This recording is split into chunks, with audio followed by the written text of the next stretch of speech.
ನಮಸ್ಕಾರ ಸ್ನೇಹಿತರೆ, welcome back to our YouTube channel. ಸ್ನೇಹಿತರೆ, ಇವತ್ತಿನ ಈ ವಿಡಿಯೋದಲ್ಲಿ on page S C O ಬಗ್ಗೆ ನಾವು ನೋಡ್ತಾ ಇದೀವಿ. ಅಂತಂದ್ರೆ on page S C O ಅಂದ್ರೆ ಏನು, ಮತ್ತೆ on page S C O ನ ಯಾಕೆ ಮಾಡಬೇಕು, ಅದೇ ರೀತಿ ಯಾವ ತರ ಮಾಡಬೇಕು ಅನ್ನೋದ್ರ ಬಗ್ಗೆ ಕಂಪ್ಲೀಟ್ ಡೀಟೇಲ್ ಆಗಿ ನಾನು ಇವತ್ತಿನ ಈ ವಿಡಿಯೋದಲ್ಲಿ ನಿಮಗೆ ತೋರಿಸ್ತಾ ಇದ್ದೀನಿ. ಸೊ ನಮ್ಮ ಒಂದು ಬ್ಲಾಗ್ಗೆ ಎಸ್ ಸಿ ಒ ಎಷ್ಟು ಇಂಪಾರ್ಟೆಂಟ್ ಆಗುತ್ತಲ್ಲ, ಸೊ ಅದೇ ರೀತಿ ಅದರಲ್ಲಿ ಒಂದು ಟೈಪ್ ಏನಂತಂದ್ರೆ on page S C O. So ಈ ಎಸ್ ಸಿ ಒ ನ ನಾವು ಮಾಡೋದ್ರಿಂದ ನಮ್ಮ ವೆಬ್ಸೈಟ್ ಅಥವಾ ನಮ್ಮ ಒಂದು ಬ್ಲಾಗ್ ಅನ್ನ ನಾವು ಏನ್ ಮಾಡ್ಬೋದು, ಈಸಿಯಾಗಿ ರ್ಯಾಂಕ್ ಮಾಡ್ಬೋದು ಗೂಗಲ್ ಅಲ್ಲಿ. ಹಾಗಂತಂದ್ರೆ ಈ on page S C O ಅಂದ್ರೆ ಏನು, ಅದೇ ರೀತಿ ಯಾಕೆ ಮಾಡಬೇಕು, ಈ ಎಲ್ಲಾ ಒಂದು ಕಂಪ್ಲೀಟ್ ಡೀಟೇಲ್ ಅದನ್ನ ಈ ವಿಡಿಯೋದಲ್ಲಿ ನಾನು ನಿಮಗೆ ತಿಳಿಸ್ಕೊಡ್ತೀನಿ. ವಿಡಿಯೋನ ಕೊನೆವರೆಗೂ ನೋಡಿ. ಇಷ್ಟ ಆದ್ರೆ ಒಂದು ಲೈಕ್ ಮಾಡಿ, ಅದೇ ರೀತಿ ಚಾನಲ್ಗೆ ಹೊಸದಾಗಿರೋ ದಯವಿಟ್ಟು ಸಬ್ಸ್ಕ್ರೈಬ್ ಮಾಡೋದನ್ನ ಮರಿಬೇಡಿ. ಅದೇ ರೀತಿ ನೀವು ಏನಾದ್ರು ಹೊಸದಾಗಿ ಬ್ಲಾಗ್ ಅನ್ನ ಸ್ಟಾರ್ಟ್ ಮಾಡಬೇಕು ಅನ್ಕೊಂಡಿದ್ದೀರಾ ಅಂತಂದ್ರೆ ನಿಮ್ಗೆ ಹೋಸ್ಟಿಂಗ್ ಮತ್ತೆ ಡೊಮೇನ್ ತುಂಬಾ ಇಂಪಾರ್ಟೆಂಟ್ ಆಗುತ್ತೆ. ಸೊ ಹೋಸ್ಟಿಂಗ್ ಅನ್ನ ನೀವು ಪರ್ಚೇಸ್ ಮಾಡಬಹುದು ಈಸಿಯಾಗಿ. ನನ್ನ ಒಂದು ಡಿಸ್ಕ್ರಿಪ್ಷನ್ ಅಲ್ಲಿ ನಿಮಗೆ ಲಿಂಕ್ ಸಿಗುತ್ತೆ. ಸೊ ಆ ಲಿಂಕ್ ಮುಖಾಂತರ ಹೋಗ್ಬಿಟ್ಟು ಬೈ ಮಾಡಿದ್ರಿ ಅಂತಂದ್ರೆ ನಿಮಗೆ ಇನ್ನ ಎಕ್ಸ್ಟ್ರಾ 20% ಡಿಸ್ಕೌಂಟ್ ನಿಮಗೆ ಸಿಗುತ್ತೆ. ಸೊ ಆ ಪ್ಲಾಟ್ಫಾರ್ಮ್ ಹೆಸರು ಏನಪ್ಪಾ ಅಂತಂದ್ರೆ ಹೋಸ್ಟಿಂಗರ್. ಸೊ ಹೋಸ್ಟಿಂಗರ್ ಅಲ್ಲಿ ನಿಮಗೆ 1 ವರ್ಷ ಫ್ರೀ ಡೊಮೇನ್ ಸಿಗುತ್ತೆ, ಫ್ರೀ ಇಮೇಲ್ ಸಿಗುತ್ತೆ, ಫ್ರೀ SSL ಸರ್ಟಿಫಿಕೇಟ್ ಸಿಗುತ್ತೆ. ಸೊ ಇದೆಲ್ಲ ಫ್ರೀ ಇರೋದ್ರಿಂದ ನೀವು ಈಸಿಯಾಗಿ ಬೈ ಮಾಡಬಹುದು. ಸೊ ಲಿಂಕ್ ನಿಮಗೆ ಡಿಸ್ಕ್ರಿಪ್ಷನ್ ಅಲ್ಲಿ ಸಿಗುತ್ತೆ. ಸೊ ವಿಡಿಯೋನ ಶುರು ಮಾಡೋಣ ಬನ್ನಿ. ಸ್ನೇಹಿತರೆ, ಮೊದಲಿಗೆ what is on page S C O.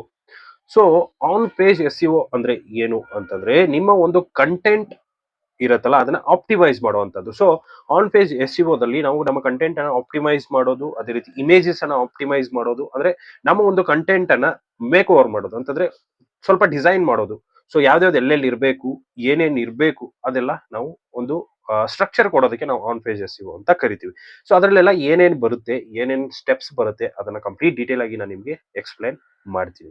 So ಕೆಲವೊಂದು ಏನಂತಂದ್ರೆ ಪಾಯಿಂಟ್ಸ್ ಬರುತ್ತೆ. ಸೊ ಅದನ್ನ ಬ್ರೇಕ್ಔಟ್ ಮಾಡೋಣ. ಮೊದಲಿಗೆ ಏನಂತಂದ್ರೆ ಟೈಟಲ್ ಟ್ಯಾಗ್ಸ್ ಅಂತ ಬರುತ್ತೆ. ಸೊ ಇದೇನಂತಂದ್ರೆ ನಮ್ಮ ಒಂದು ಟೈಟಲ್ ಅಂತಾನೆ ಹೇಳ್ಬೋದು. ಇದು ನಮ್ಮ ಒಂದು 60 ಕ್ಯಾರೆಕ್ಟರ್ಸ್ ಇರ್ಬೇಕಂತಂದ್ರೆ 60 ವರ್ಡ್ಸ್ ಇರಬೇಕು ಮ್ಯಾಕ್ಸಿಮಮ್, ಅಂದ್ರೆ ಮಿನಿಮಮ್ ಮ್ಯಾಕ್ಸಿಮಮ್. ಸೊ ಈ ರೀತಿ ಒಂದು ಅವನು ಕೊಟ್ಟಿದ್ದಾನೆ. ಸೊ ಅದೇನಿರ್ಬೇಕು, ಕ್ಯಾಚಿ ಆಗಿರ್ಬೇಕು, ಇನ್ಕ್ಲೂಡಿಂಗ್ ಯುವರ್ ಪ್ರೈಮರಿ ಕೀವರ್ಡ್ಸ್. ಅಂತಂದ್ರೆ ನಿಮ್ಮ ಒಂದು ಕೀವರ್ಡ್ ಏನ್ ಇರುತ್ತಲ್ಲ, ಸೊ ಅದರಲ್ಲಿ ಆ ಟೈಟಲ್ ಏನಿರ್ಬೇಕು ಅದು ಇನ್ಕ್ಲೂಡ್ ಇರಬೇಕು. ಸೊ ಫಸ್ಟ್ ಒನ್ ಏನಂತಂದ್ರೆ title tags. Next meta description ಬರುತ್ತೆ. ಸೊ ಮೆಟಾ ಡಿಸ್ಕ್ರಿಪ್ಷನ್ ಅಲ್ಲಿ ನೀವೇನಂತಂದ್ರೆ ಕ್ಲಿಕ್ಸ್ ನಮ್ಮ ಒಂದು ವೆಬ್ಸೈಟ್ ಬರ್ಬೇಕಂತಂದ್ರೆ ಸರ್ಚ್ ರಿಸಲ್ಟ್ಸ್ ಅಲ್ಲಿ ನಾವು ಮೆಟಾ ಡಿಸ್ಕ್ರಿಪ್ಷನ್ ಅನ್ನ ಹಾಕ್ಬೇಕು. ಅದೇ ರೀತಿ ಅದು ನಮ್ಗೆ ಏನಿರ್ಬೇಕು, ಇನ್ಕ್ಲೂಡಿಂಗ್ ಆ ಒಂದು ಪ್ರೈಮರಿ ಕೀವರ್ಡ್ ಏನಿರುತ್ತಲ್ಲ, ಸೊ ಅದು ಕೂಡ ಇರ್ಬೇಕು ಅದರಲ್ಲಿ. ಸೊ ಇದು ಮೆಟಾ ಡಿಸ್ಕ್ರಿಪ್ಷನ್ ಆಗುತ್ತೆ. Next headers H1, H2, H3, H4, H6. So ಈ ತರ ಬರುತ್ತೆ. ಸೊ ಅದು ನಿಮ್ಗೆ ಗೊತ್ತಿರುತ್ತೆ. ವರ್ಡ್ ಪ್ರೆಸ್ ಯೂಸ್ ಮಾಡೋರಿಗೆ ಈಸಿಯಾಗಿ ಅದು ಆಟೋಮೆಟಿಕಲಿ ಬರುತ್ತೆ. ಬಟ್ ಬ್ಲಾಗರ್ ಅಲ್ಲಿ ಯಾರೆಲ್ಲ ಮಾಡ್ತಿದ್ದೀರಲ್ಲ ಅವರು ಅದನ್ನ ಸೆಟ್ ಮಾಡ್ಬೇಕಾಗತ್ತೆ. ಸೊ H1 ಎಲ್ಲಿ ಬರಬೇಕು, H2 ಎಲ್ಲಿ ಬರಬೇಕು, ಸೊ ಅದನ್ನ ನೀವು ಸೆಟ್ ಮಾಡ್ಬೇಕಾಗತ್ತೆ. ಸೊ ಹೆಡರ್ಸ್ ಕೂಡ ತುಂಬಾ ಇಂಪಾರ್ಟೆಂಟ್ ಆಗುತ್ತೆ. ಯಾಕಂತಂದ್ರೆ ಆನ್ ಪೇಜ್ ಎಸ್ ಯು ಅಲ್ಲಿ ಇದು ಒಂದು ಪಾರ್ಟ್. ಸೊ H1 ನಮ್ಮ ಟೈಟಲ್ ಇತ್ತಂತಂದ್ರೆ H2 ನಮ್ಮ ಸಬ್ ಹೆಡ್ಡಿಂಗ್ ಇರಬೇಕು. ಸೊ H2 ಅಲ್ಲಿ ಸಬ್ ಹೆಡ್ಡಿಂಗ್ ಮತ್ತೆ ಬಂದಂದ್ರೆ H3 ಅಲ್ಲಿ ನಮಗೆ ಬರಬೇಕಾಗುತ್ತೆ. ಸೊ ಮೇನ್ ಹೆಡ್ಡಿಂಗ್ ಏನಿರುತ್ತೆ ಅದು H1 ಇರಬೇಕು, ಸಬ್ ಹೆಡ್ಡಿಂಗ್ H2 ಇರಬೇಕು, ಅದ್ರ ಒಳಗಡೆ ಬಂತಂದ್ರೆ H3 ಇರಬೇಕು, ಅದ್ರ ಒಳಗಡೆ ಬರುತ್ತಂದ್ರೆ H4 ಈ ತರ ಬೇಕು. ಅಂದ್ರೆ ಈ ತರ ಬರ್ಬೇಕಾಗತ್ತೆ. ಸೊ ಮತ್ತೆ ಮೇನ್ ಹೆಡ್ಡಿಂಗ್ ಬಂತಂದ್ರೆ ಮತ್ತೆ H2, H1, ಸೊ ಈ ತರ ಬರ್ಬೇಕಾಗತ್ತೆ. Next keyword optimisation. ಕೀವರ್ಡ್ ಅನ್ನೋದು ತುಂಬಾ ಇಂಪಾರ್ಟೆಂಟ್ ಆಗುತ್ತೆ. ಸೊ ಪ್ರೈಮರಿ ಕೀವರ್ಡ್ ಅನ್ನ ನಾವು ಏನಂತಂದ್ರೆ ಫಸ್ಟ್ ಕೀವರ್ಡ್ ರಿಸರ್ಚ್ ಮಾಡ್ಕೊಂಡಿರ್ತೀವಿ. ಸೊ ಆ ಕೀವರ್ಡ್ ರಿಸರ್ಚ್ ಅನ್ನು ಮಾಡ್ಕೊಂಡಾದ ಮೇಲೆ ನಮಗೆ ಕೆಲವೊಂದು ರಿಲೇಟೆಡ್ ಕೀವರ್ಡ್ಸ್ ಗಳು ಕೂಡ ಸಿಕ್ಕಿರುತ್ತೆ. ಬಟ್ ಏನಂತಂದ್ರೆ ನಾವು ಒಂದೇ ಒಂದು ಪ್ರೈಮರಿ ಕೀವರ್ಡ್ಸ್ ಮೇಲೆ ನಾವು ಕೆಲಸ ಮಾಡಿರ್ತೀವಿ, ಪೋಸ್ಟ್ ಅನ್ನ ಹಾಕಿರ್ತೀವಿ, ಅಂದ್ರೆ ಬರಿತಾ ಇರ್ತೀವಿ.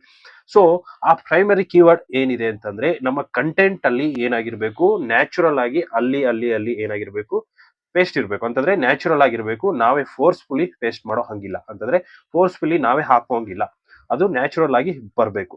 ಸೊ ಅದು ಏನಂತಂದ್ರೆ ತುಂಬಾ ಇಂಪಾರ್ಟೆಂಟ್ ಆಗುತ್ತೆ on page S C O ಅಲ್ಲಿ.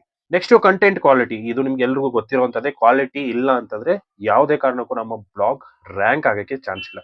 ಸೊ ಕಂಟೆಂಟ್ ಕ್ವಾಲಿಟಿ ಏನಿದೆ ತುಂಬಾ ಇಂಪಾರ್ಟೆಂಟ್ ಆಗುತ್ತೆ. ಕಂಟೆಂಟ್ ಏನಿರ್ಬೇಕಂತಂದ್ರೆ ಒರಿಜಿನಲ್ ಇರಬೇಕು, ವ್ಯಾಲ್ಯೂಯಬಲ್ ಇರಬೇಕು, ಅದೇ ರೀತಿ ಎಂಗೇಜಿಂಗ್ ಇರಬೇಕು. ಸೊ ಈ ತರ ಇತ್ತಂದ್ರೆ ಸರ್ಚ್ ಇಂಜಿನ್ಸ್ ಗಳಿಗೂ ಕೂಡ ಒಂದು ಪ್ರೀತಿ ಬರುತ್ತೆ. ಅಂತಂದ್ರೆ ಕಂಟೆಂಟ್ ಚೆನ್ನಾಗಿರುತ್ತೆ ಅಂತ ಅವಗೂ ಕೂಡ ಪ್ರೀ ಬರುತ್ತೆ. ಸರ್ಚ್ ಇಂಜಿನ್ ಏನ್ ಮಾಡುತ್ತೆ, ನಮ್ಮ ಆಡಿಯನ್ಸ್ ಒಳಗೂ ಹೋಗುತ್ತೆ. ಸೊ ಕಂಟೆಂಟ್ ಒರಿಜಿನಲ್, ವ್ಯಾಲ್ಯೂಯಬಲ್, ಚೆನ್ನಾಗಿ ಎಂಗೇಜಿಂಗ್ ಇತ್ತಂದ್ರೆ ಆಡಿಯನ್ಸ್ ಕೂಡ ಓದ್ತಾರೆ. ಸೊ ಇದರಿಂದ ಏನಾಗುತ್ತೆ, ನಮ್ಮ ಟ್ರಾಫಿಕ್ ಜಾಸ್ತಿ ಆಗುತ್ತೆ. So next image optimisation. So ನಮ್ಮ ಒಂದು ಕಂಟೆಂಟ್ ಆಪ್ಟಿಮೈಸೇಷನ್ ಅಷ್ಟೇ ಅಲ್ಲದೆ ಇಮೇಜ್ ಕೂಡ ಆಪ್ಟಿಮೈಸೇಷನ್ ನಾವು ಮಾಡಬೇಕಾಗುತ್ತೆ. ಸೊ ಇಮೇಜ್ ಆಪ್ಟಿಮೈಸೇಷನ್ ಮಾಡ್ಬೇಕಂತಂದ್ರೆ ನಮಗೆ ಏನಂತಂದ್ರೆ ಅಪ್ಲೋಡ್ ಮಾಡಿದಾಗ, ಮೀಡಿಯಾ ಅಪ್ಲೋಡ್ ಮಾಡಿದಾಗ ಆಲ್ಟ್ ಟೆಕ್ಸ್ಟ್ ಅಂತ ಅಲ್ಲಿ ಕೇಳುತ್ತೆ. ಸೊ ಆಲ್ಟ್ ಟೆಕ್ಸ್ಟ್ ಹಾಕೋದು ತುಂಬಾ ಇಂಪಾರ್ಟೆಂಟ್ ಆಗುತ್ತೆ. ಯಾಕಂತಂದ್ರೆ ಗೂಗಲ್ ಇಮೇಜಸ್ ಅಲ್ಲಿ ಯಾರಾದ್ರೂ ಸರ್ಚ್ ಮಾಡಿದಾಗ ಆ ಆಲ್ಟ್ ಟೆಕ್ಸ್ಟ್ ಇದ್ದಿದ್ರೆ ಅದು ಆ ಒಂದು ಇಮೇಜ್ ಏನಾಗುತ್ತೆ ಗೂಗಲ್ ಇಮೇಜಸ್ ಅಲ್ಲಿ ನಮ್ಗೆ ಶೋ ಆಗುತ್ತೆ. ನೆಕ್ಸ್ಟ್ ಬರೋದು ಇಂಟರ್ನಲ್ ಲಿಂಕಿಂಗ್ ಮತ್ತೆ ಎಕ್ಸ್ಟರ್ನಲ್ ಲಿಂಕಿಂಗ್. ಸೊ ಎರಡು ಬರುತ್ತೆ on page SEO. So internal linking ಅಂತಂದ್ರೆ ಏನಂತಂದ್ರೆ ನಮ್ಮ ಒಂದು ಬ್ಲಾಗ್ ಪೋಸ್ಟ್ ಹಳೇದಿರೋದನ್ನ ಈ ಒಂದು ಹೊಸದಾಗಿ ಬರೀತಿರುವಂತ ಒಂದು ಪೋಸ್ಟ್ಗೆ ಇಂಟರ್ಲಿಂಕ್ ಮಾಡೋದು. ಅಂತಂದ್ರೆ ಆಲ್ಸೋ ರೀಡ್ ಅಂತ ನಾವು ಕೆಲವೊಂದ್ಸರಿ ಹಾಕ್ತಿವಿ. ಸೊ ಅದಕ್ಕೆ ಇಂಟರ್ನಲ್ ಲಿಂಕ್ ಅಂತ ಕರಿತೀವಿ. ಯಾಕಂತಂದ್ರೆ ಆ ಪೋಸ್ಟ್ ಯಾರಾದ್ರೂ ಓದ್ತಿರ್ಬೇಕಾದ್ರೆ ಇನ್ನೊಂದು ಪೋಸ್ಟ್ಗೆ ನಾವು ಲಿಂಕ್ ಮಾಡೋದು. ಸೊ ಓದ್ತಿರ್ಬೇಕಾದ್ರೆ ಅವ್ರಿಗೆ ಏನಾದ್ರು ಇಂಟ್ರೆಸ್ಟ್ ಸಿಕ್ತಪ್ಪ ಆ ಟೈಟಲ್ ಅಲ್ಲಿ ಅಂತಂದ್ರೆ ಕ್ಲಿಕ್ ಮಾಡ್ಕೊಂಡು ಇನ್ನೊಂದು ಪೋಸ್ಟ್ಗೆ ಬರ್ತಾರೆ. ಸೊ ಅಲ್ಲಿ ಕೂಡ ಅದನ್ನ ರೀಡ್ ಮಾಡ್ತಾರೆ. ಇದರಿಂದ ಏನಾಗುತ್ತೆ ನಮ್ಮ ಒಂದು ರೀಡ್ ಟೈಮ್ ಏನಾಗುತ್ತೆ ಜಾಸ್ತಿ ಆಗುತ್ತೆ. ಸೊ ಅದಕ್ಕೋಸ್ಕರ ಇಂಟರ್ನಲ್ ಲಿಂಕ್ ತುಂಬಾ ಇಂಪಾರ್ಟೆಂಟ್. ಅದೇ ರೀತಿಯಾಗಿ ಎಕ್ಸ್ಟರ್ನಲ್ ಲಿಂಕ್ ಕೂಡ ತುಂಬಾ ಇಂಪಾರ್ಟೆಂಟ್ ಆಗುತ್ತೆ. ಯಾಕಂತಂದ್ರೆ ಇದು ಆನ್ ಪೇಜ್ ಎಸ್ಇಒ ಅಲ್ಲಿ ಎಕ್ಸ್ಟರ್ನಲ್ ಲಿಂಕ್ ಕೂಡ ತುಂಬಾ ಇಂಪಾರ್ಟೆಂಟ್. ಸೊ ಇನ್ ಕೇಸ್ ಯಾರಾದ್ರೂ ಸರ್ಚ್ ಮಾಡಿದಾಗ external link, so in case ಬರುತ್ತೆ. ಸೊ ಇವಾಗ ನಾವು ಅಫಿಲಿಯೇಟ್ ಲಿಂಕ್ ಅನ್ನ ಅಥವಾ ಯಾವುದೋ ಒಂದು ದೊಡ್ಡ ವೆಬ್ಸೈಟ್ ಅನ್ನ ನಾವು ಲಿಂಕ್ ಮಾಡಿರ್ತೀವಿ ಇನ್ ಎಕ್ಸ್ಟರ್ನಲ್ ಅಲ್ಲಿ. ಸೊ ಆ ವೆಬ್ಸೈಟ್ ಬಗ್ಗೆ ಯಾರಾದ್ರೂ ಸರ್ಚ್ ಮಾಡಿದಾಗ ನಮ್ಮ ಒಂದು ಬ್ಲಾಗ್ ಪೋಸ್ಟ್ ಅಲ್ಲಿ ತೋರಿಸೋ ಚಾನ್ಸಸ್ ಇರುತ್ತೆ. ಯಾಕಂತಂದ್ರೆ ಲಿಂಕ್ ಅದರಲ್ಲಿ ಇರುತ್ತೆ. ಸೊ ಅದಕ್ಕೋಸ್ಕರ ಸೊ ಎಕ್ಸ್ಟರ್ನಲ್ ಲಿಂಕ್ ಕೂಡ ತುಂಬಾ ಇಂಪಾರ್ಟೆಂಟ್ ಆಗುತ್ತೆ.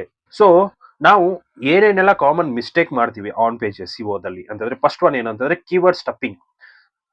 ಏನಂದ್ರೆ ನೋ ಬಾಡಿ ಲೈಕ್ ಸ್ಪ್ಯಾಮಿ ಕಂಟೆಂಟ್. ಅಂತಂದ್ರೆ ನಾವು ಕೀವರ್ಡ್ಸ್ ಅನ್ನ ಏನ್ ಮಾಡ್ತೀವಿ, ಸ್ಟಫಿಂಗ್ ಮಾಡ್ತೀವಿ. ಅಂದ್ರೆ ಫೋರ್ಸ್ಫುಲಿ ಆಗಿ ನಾವು ನಮ್ಮ ಕೀವರ್ಡ್ಸ್ ಗಳನ್ನ ಅಟ್ಯಾಚ್ ಮಾಡ್ತಾ ಇರ್ತೀವಿ ನಮ್ಮ ಒಂದು ಕಂಟೆಂಟ್ ಅಲ್ಲಿ. ಸೊ ಆ ತರ ಮಾಡೋದ್ರಿಂದ ಏನಾಗುತ್ತೆ, ಅದು ಸ್ಪ್ಯಾಮಿ ಆಗಿ ಬಿಡುತ್ತೆ. Next ignoring mobile optimisation.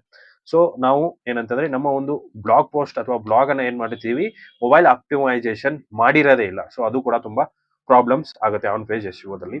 Next forgetting to update outdated content. ಅಂತಂದ್ರೆ ಔಟ್ಡೇಟೆಡ್ ಆಗಿರುವಂತ ಕಂಟೆಂಟ್ ಅನ್ನ ನಾವು ಅಪ್ಡೇಟ್ ಮಾಡಿರಲ್ಲ. ಸೊ ಅಪ್ಡೇಟ್ ಮಾಡೋದು ತುಂಬಾ ಇಂಪಾರ್ಟೆಂಟ್ ಆಗಿರುತ್ತೆ. So next tools to help your master on page SEO.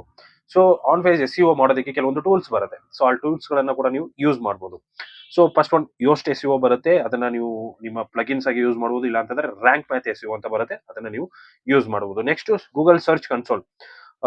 ನಿಮ್ಮ ಒಂದು ಏನಂದ್ರೆ ಇಶ್ಯೂಸ್ ಏನಾದ್ರು ಇತ್ತಂದ್ರೆ ಡೈರೆಕ್ಟ್ ಆಗಿ ನೀವು ಸರ್ಚ್ ಕನ್ಸೋಲ್ ಅಲ್ಲಿ ಗೊತ್ತಾಗ್ಬಿಡುತ್ತೆ ನಿಮ್ಗೆ ಏನಾದ್ರು ಪ್ರಾಬ್ಲಮ್ ಇತ್ತಂತಂದ್ರೆ. ಅಂದ್ರೆ ಇಂಡೆಕ್ಸ್ ಆಗಿಲ್ಲ ಅಂತಂದ್ರೂ ಕೂಡ ನಿಮಗೆ ಸರ್ಚ್ ಕನ್ಸೋಲ್ ಅಲ್ಲಿ ಗೊತ್ತಾಗ್ಬಿಡುತ್ತೆ. Next Semrush and Ahrefs for deep analytic and suggestions. So keyword research ಆಗಿರ್ಬೋದು, ಅದೇ ರೀತಿ ಏನೇನ್ ಆನ್ ಪೇಜ್ ಎಸ್ಇಒದಲ್ಲಿ ಏನೇನ್ ಪ್ರಾಬ್ಲಮ್ಸ್ ಇದೆ ಅದು ಕೂಡ ನಮಗೆ ಸೇಮ್ರೆಶ್ ಅಲ್ಲಿ ಗೊತ್ತಾಗತ್ತೆ. ಸೊ ಆ ಸೇಮ್ರೆಶ್ ನೀವು ಟೂಲ್ ಯೂಸ್ ಮಾಡಬಹುದು. ಬಟ್ ಸ್ಟಾರ್ಟಿಂಗ್ ಅಲ್ಲಿ ನಾವು ಯೂಸ್ ಮಾಡಕ್ಕಾಗಲ್ಲ, ಯಾಕಂತಂದ್ರೆ ಅದು ಒಂದು paid tool.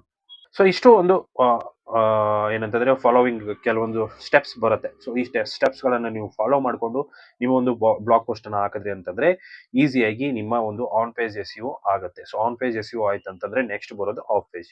Of page SEO ಕೂಡ ತುಂಬಾ ಇಂಪಾರ್ಟೆಂಟ್ ಆಗುತ್ತೆ. ಆಫ್ ಪೇಜ್ ಎಸ್ಇಒ ವಿಡಿಯೋ ನಿಮ್ಗೆ ಬಗ್ಗೆ ವಿಡಿಯೋ ಬೇಕಂತಂದ್ರೆ ನೀವು ಕಮೆಂಟ್ ಮಾಡ್ಬೋದು. ಸೊ ಎಷ್ಟು ಕಮೆಂಟ್ ಬರುತ್ತೆ ಅದ್ರ ಮೇಲೆ ನಾನು ಆಫ್ ಪೇಜ್ ಎಸ್ಇಒ ವಿಡಿಯೋ ಕೂಡ ನಿಮ್ಗೆ ಮಾಡ್ತೀನಿ. ಸೊ ಆನ್ ಪೇಜ್ ಎಸ್ಇಒ ಇಷ್ಟು. ಆನ್ ಪೇಜ್ ಎಸ್ಇಒ ಬಗ್ಗೆ ಕಂಪ್ಲೀಟ್ ಆಗಿ ಗೊತ್ತಾಗಿದೆ ಅನ್ಕೊಂಡಿದ್ದೀನಿ. ಸೊ ಗೊತ್ತಾಗಿದ್ರೆ ಒಂದು ಲೈಕ್ ಮಾಡಿ, ಅದೇ ರೀತಿ ವಿಡಿಯೋ ಇಷ್ಟ ಆಗಿದ್ರೆ ಲೈಕ್ ಮಾಡಿ, ಶೇರ್ ಮಾಡಿ, ಸಬ್ಸ್ಕ್ರೈಬ್ ಮಾಡೋದನ್ನ ಮರಿಬೇಡಿ. ಸಿಗೋಣ ಮುಂದಿನ ವಿಡಿಯೋದಲ್ಲಿ ಅಂತ ಹೇಳ್ತಾ ಥ್ಯಾಂಕ್ ಯು ಸೋ ಮಚ್.